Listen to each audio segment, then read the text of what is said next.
ફરી એક દલિત પરિવાર સાથે અન્યાય થયો અને ફરી એકવાર આ પરિવારને સમજાવી દેવામાં આવ્યો. અમરેલીમાં દલિત યુવક સાથે જે થયું તે હવે આખું ગુજરાત જાણે છે. 15મી તારીખે આ ઘટના ઘટી. 22મી તારીખ સુધી એ યુવકે જીવન મરણ વચ્ચે ઝોલા ખાઈ અંતે જીવ ગુમાવ્યો.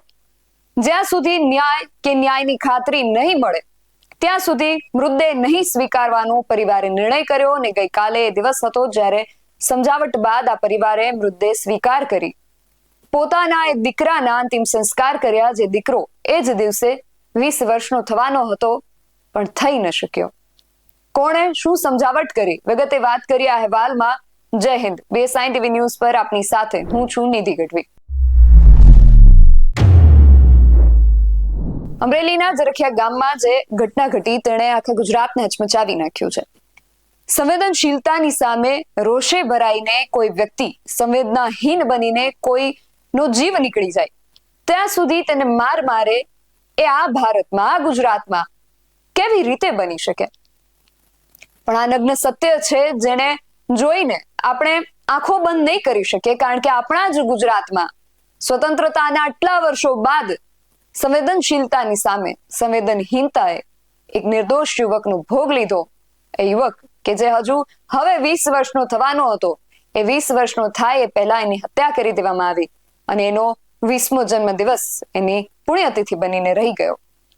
દર વખતે જેમ થાય છે એમ આ વખતે પણ થયું. પીડિત પરિવારે ન્યાયની માંગ કરી અને જ્યાં સુધી ખાતરી નહીં મળે ત્યાં સુધી મૃતદેહ સ્વીકારવાનો ઇનકાર કર્યો. આ વખતે પણ કોઈ આવ્યું અને તેમણે પીડિત પરિવારને ન્યાય અપાવવાની ખાતરી બતાવી અને પરિવાર માની ગયો. જે આ પીડિત પરિવારને સમજાવવા માટે આવ્યા હતા એ અન્ય કોઈ નહીં પણ અમરેલીના સાંસદ ભરતભાઈ સુતરિયા હતા, જેમણે આ પરિવારને ન્યાય અપાવવામાં પાછી પાની નહીં કરવું એવી ખાતરી આપી હતી. સાંભળીએ શું કહી રહ્યા છે સાંસદ ભરતભાઈ સુતરિયા. આજે મૂળ તો 4 દિવસથી આમ તો 16 તારીખની આ ઘટના ઘટી હતી અને આ જે કોઈ આવા વ્યક્તિ હોય એનો કોઈ ધર્મ હોતો નથી, બરોબર. અને કોઈ મારું તો એવું કહેવાનું છે કે કોઈને આરે ઝઘડો કરતાં પહેલાં તમે વિચાર કરો કે આપણે કઈ દિશામાં જઈ રહ્યા છીએ. કોઈ ઘરનો એક સંતાન હોય અને આવી રીતનું થાય. આજે અમે 4 દિવસથી આ ઘટના સાથે ડેટ થયું હતું અને અમે સાથે હતા. અમે કેટલું દુઃખ વ્યક્ત કર્યું છે એ અમને ખબર છે. એટલે આજે અમે અહીંયા શાંતિપૂર્ણ એની જે વિધિ કરવાની છે એ આગળ કરવાના છીએ અમે. અને અહીંયા આજુબાજુથી અમારા ગામના તમામ લોકો અમારી સાથે છે અને આ અમારો એક પરિવાર છે.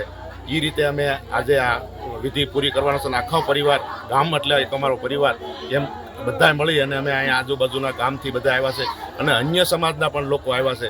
જોકે સમસ્ત ગામ તો છે જ પણ આજુબાજુથી બધા આવ્યા જેને ખબર પડી. અને અમારે નિલેશભાઈ છે એ એક એવો વ્યક્તિ હતો કે ગામની અંદર 100માં માણસ પૂછાય એવો વ્યક્તિ હતો. એના પપ્પા પણ એ ટાઈપના જીવન જીવી ગયા છે. એટલે આજ અમને દુઃખ બહુ છે. પણ હવે જે કુદરતે અને જે આ લોકો નિરાધમોને ખબર નહોતી કે આ શું કરી રહ્યા છે તે લોકોને તો આપણે શું કહીએ છીએ. પણ અમે અમારી સરકારી વ્યવસ્થા જે થાય એને સજા થાય તે બધું અમે કરી દીધું છે.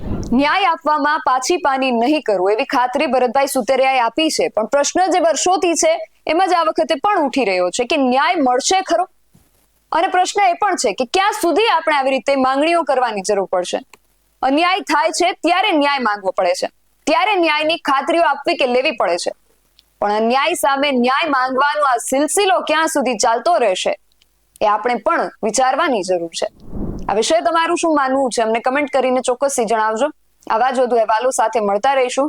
તમે મારી YouTube ચેનલને સબસ્ક્રાઇબ કરવાનું અને અમને Facebook અને Instagram પર ફોલો કરવાનું ભૂલશો નહીં. બાકી અવનવી અપડેટ્સ માટે આપ જોતા રહો BSI TV ન્યૂઝ. નમસ્કાર.